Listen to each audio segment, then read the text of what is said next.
Sabrina, a way of unplugging, set the right mood as well, a way to prevent burnout, a way to put yourself in a certain condition, also some sort of a meditation. It can be music.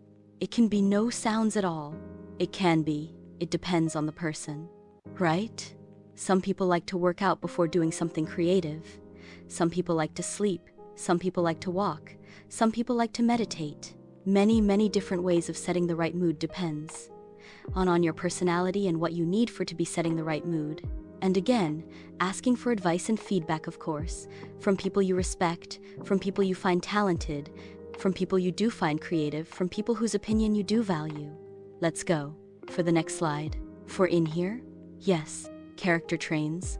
And what do you have here? And habits, learning habits, or creative disposition, motivation, and confidence. So what do we have here?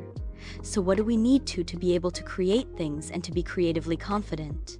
We need resilience, an ability to tolerate uncertainty. And, wait a second, come see me and persevere at a task to overcome obstacles, a very important skill. And interestingly enough, this skill is directly connected with self-esteem. So basically, resilience. It means to be okay with stress, to be okay with being stressed, not to lose your mind while making mistakes, or when things are not going as fast as you would like them to go. And it's very interesting how almost everything doesn't matter which field you are working at, or which sphere of your life is, even that it can be work, it can be relationships, friendships, hobbies, everything. Everything is derived on your self-esteem and on yourself. Sense of self and on yours based rooted in your confidence basically, and self-esteem.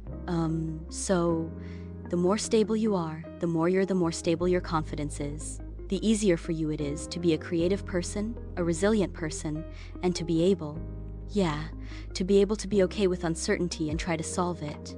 But on your own pace without getting overwhelmed. Not being afraid to make and learn from mistakes again. It's very overwhelming for a person with unstable self-esteem, or a person who was very judged when doing mistakes, when they were children to make mistakes. And that makes you freeze. Whenever you need to come up with something new, you freeze because you're very afraid of making this first step.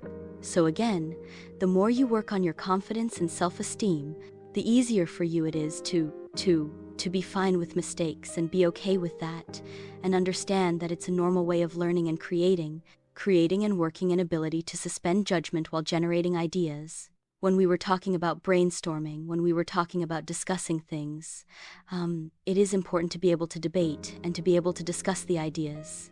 And it's very important to be able to be okay with criticism and judgment.